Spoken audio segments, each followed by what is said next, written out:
जड़, तना, पत्ती। अब फूल फल भी लगेगा, लेकिन फूल फल अभी नहीं लगा, कच्चे पौधा है। अब यह जड़ है, ठीक है। जड़ में जो सबसे नीचे जाएगा इसे प्राइमरी रूट कहेंगे, प्राथमिक जड़ कहेंगे, यही मूसला जड़ है। इसमें जो अन्य जड़ लगा है यह क्या, रूट हेयर है। यह क्या है, रूट हेयर है। और रूट हेयर को ही कहते हैं अपस्थानिक जड़, चूंकि मूसला जड़ में लगा हुआ है। ग्रोथ कैसे करता है, अब ध्यान देना, जड़ का ग्रोथ 3 तरीके से। पॉजिटिव जियोट्रॉपिज्म, गुरुत्वानुवर्तन के अनुरूप करेगा।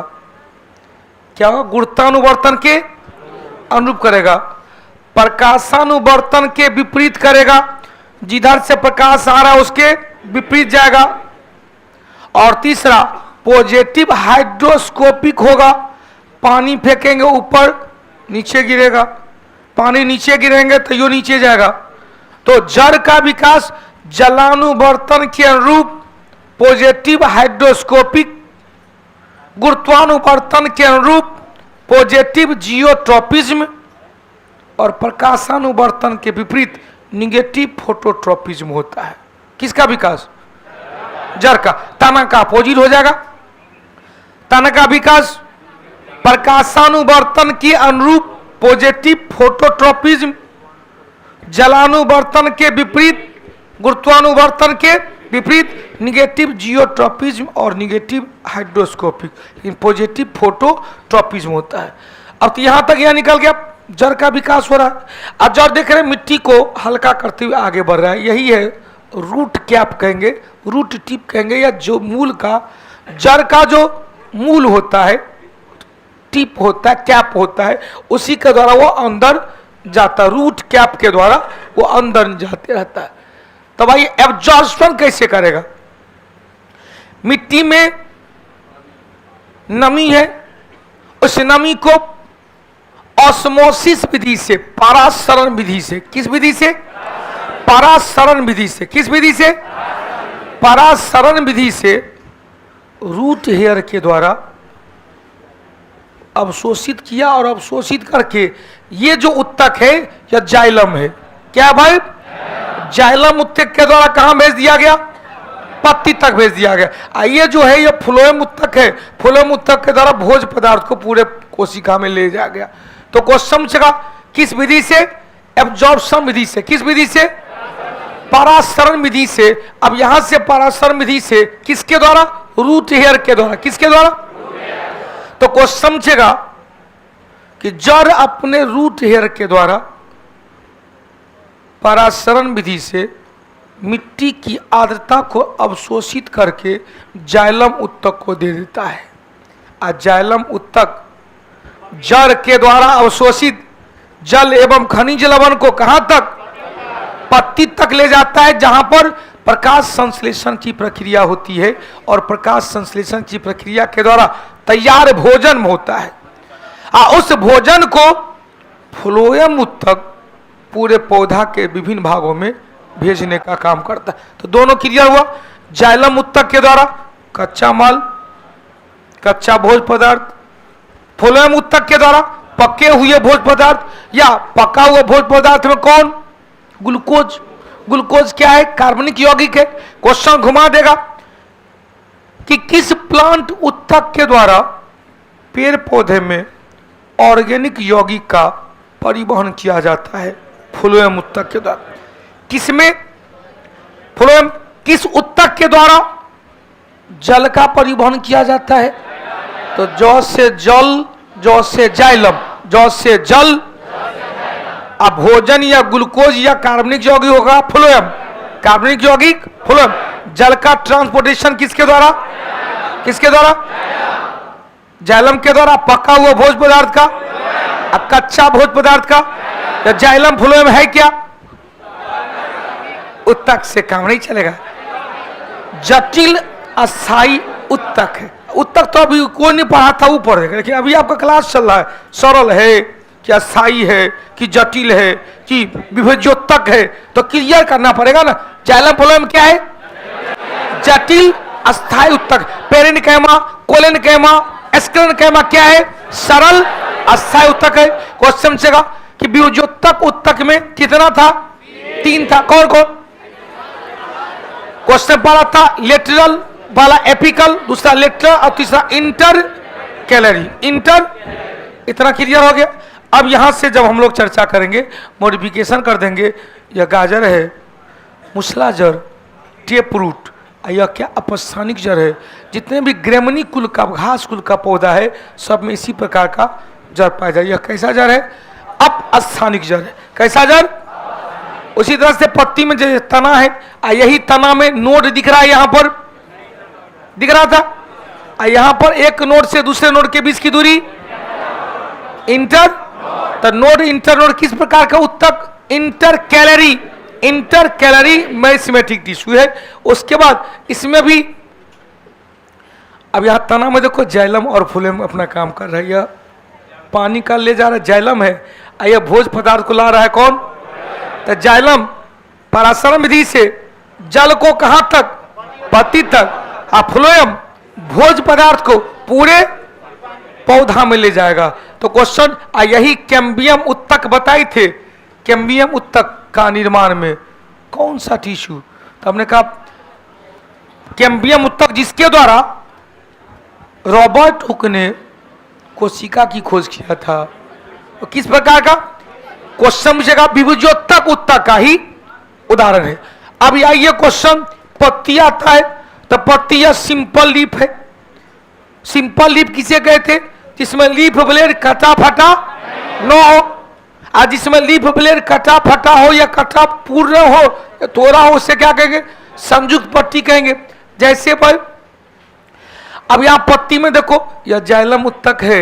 जाइलम उत्तक के द्वारा पत्ती में यह स्टोमाटा है, स्टोमाटा के द्वारा अतिरिक्त जल को कोशिका से बाहर, इस प्रक्रिया को ट्रांसपैरेशन कहते हैं, उत्स्वेदन कहते हैं, या वाष्पोत्सर्जन कहते हैं। शरीर के अतिरिक्त जल को पेड़ पौधा जिस प्रक्रिया के द्वारा बाहर निकलता है उसे ही ट्रांसपैरेशन कहते हैं, उत्स्वेदन या वाष्पोत्सर्जन कहते हैं।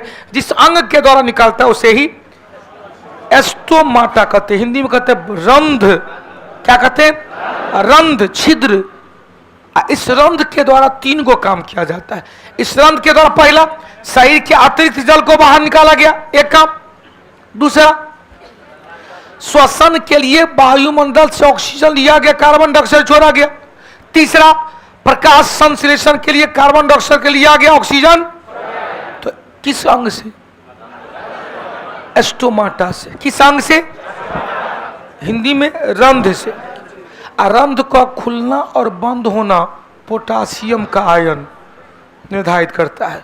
पोटासियम के आयन, फिर से सुनिएगा, पोटासियम रंध्र के खुलने और बंद होने की प्रक्रिया को नियंत्रित करता है। एक प्लांट हार्मोन है एब्सिसिक एसिड। एब्सिसिक एसिड यह भी रंध्र के खुलने और बंद होने की प्रक्रिया को नियंत्रित करता है।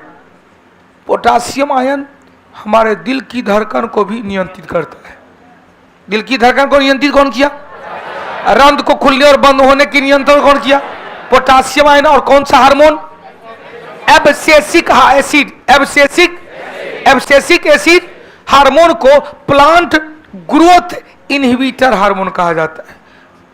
पादप वृद्धि संबंधक हार्मोन, पादप को वृद्धि को रोकने वाला हार्मोन। परसों का टेस्ट में क्वेश्चन आया था, वह कौन सा प्लांट हार्मोन है जो बीज के अंकुरण को रोकता है या बीज के सुषुप्तावस्था को बनाए रखता है? Abscisic acid. ठीक इसका विपरीत काम करता है जिबरेलिन हार्मोन। जिबरेलिन क्या करता है? बीज के सुषुप्तावस्था को तोड़कर अंकुरण के लिए प्रेरित करता है। तो इस सब देख रहे हैं ना, इस सब हमेशा चलते रहता है। किस में? टेस्ट में। आप लोग को तो कहते बुआ है, देख ले, है बुआ है, देख ले। न काय देखेंगे? हाँ, 2 गो भाई है, 2 गो बहन है, एगो बहन टेस्ट में आता है, एगो भाई टेस्ट में आती है। एगो बहन खाना बना के रखती है, एगो भाई खाना बना के रखता है कि तू पढ़ के आ, हमरा पढ़ाना, तब तक हम रोटी बेल के रखते हैं, सब्जी छोंक के रखते हैं। ऐसा नहीं होता है। पढ़ाइए एक ऐसा है जो कोई नहीं बांट सकता है। अब हम पढ़ लिए तो आप हमारा ट्विन है, जुड़वा है, तो आप भी पढ़ लिए, ये नहीं होता है। हाँ तो हम तो भाई, मेरा तो ये ड्यूटी है, मेरा तो ये कर्म है। लेकिन आप हमने ट्विन की चर्चा किया। यदि हम दो हैं, इस समझिएगा कि हाँ और कुछ है, एगो बीमार पड़ेगा तो दूसरा बीमार हो जाएगा, ये पक्का है। एगो यदि अस्वस्थ है दूसरा अस्वस्थ हो जाएगा, लेकिन एगो यदि पढ़ लेगा तो दूसरा भी पढ़ लिया, ये नहीं है।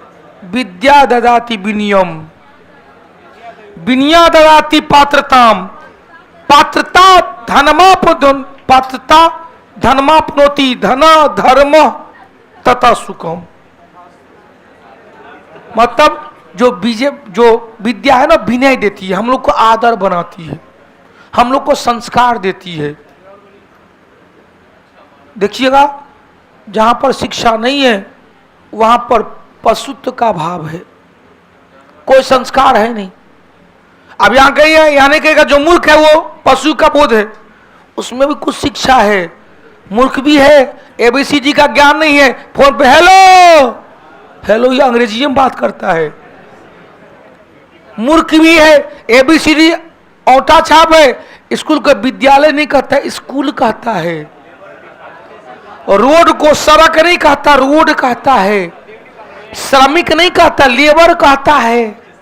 तब अंग्रेजी टर्म डायरेक्ट यूज करता है उससे। बेटा अकबर निरक्षर था, मूर्ख नहीं था। मूर्ख रहता तब 1556 से 1605 तक शासन नहीं कर पाता। वो निरक्षर था, एबीसीडी का ज्ञान नहीं था, अंगूठा छाप था, लेकिन उनके पास नवरत्न था। क्या था भाई? नवरत्न था। और अपने नवरत्न के बदौलत अकबर ने समाज में क्रांति ला दी, हिंदू मुस्लिम में एक रूपता ले आया। कहते धर्म निरपेक्षता का परिचय दिया। अब यहां से हमने कहा क्वेश्चन, पत्ती में हमने कहा, अब यहां से पत्ती में ट्रांसपोर्टेशन कैसे होता है भैया? ये क्या है? फ्लोएम है, इसमें बन रहा है, इसमें क्या बन रहा है? प्रकाश संश्लेषण हो रहा है। प्रकाश संश्लेषण के द्वारा क्या हुआ? ग्लूकोज बन रहा है। अब ग्लूकोज जल किसके द्वारा? जाइलम के द्वारा, सॉरी फ्लोएम के द्वारा। किसके द्वारा? फ्लोएम का पूरे कोशिका में जाता है, जबकि रॉ मटेरियल किसके द्वारा? जाइलम के द्वारा जाता है। अब लीफ का मॉडिफिकेशन भी आता है। यहाँ पर यही पीचर प्लांट है। पीचर प्लांट कीट को भक्षण करता है। कल का टेस्ट में क्वेश्चन आया था कि कीट भक्षी पौधा कीटों का भक्षण क्यों करता है? अपने नाइट्रोजन की आवश्यकता की पूर्ति के लिए, नाइट्रोजन की आवश्यकता की पूर्ति के लिए कीटों का भक्षण करता है। और यहां पर भी कीट का कई स्वरूप है। कीट का स्वरूप में, पत्ती का स्वरूप में यहां पर लीफ टेंडिल है, यह मटर के पौधा में देखा जाता है इस प्रकार का। और जितने भी लत्तीदार पौधा है सब में इस प्रकार की आकृति देखी जाती है। तो अब यहां से हमने कहा, ध्यान देना, यह क्यों कहा? उत्तक में गए।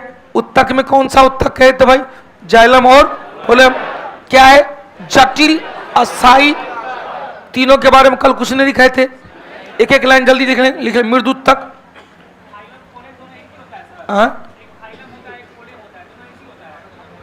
फाइलम मतलब होता संघ, फ्लोएम मतलब होता उत्तक। हो गया।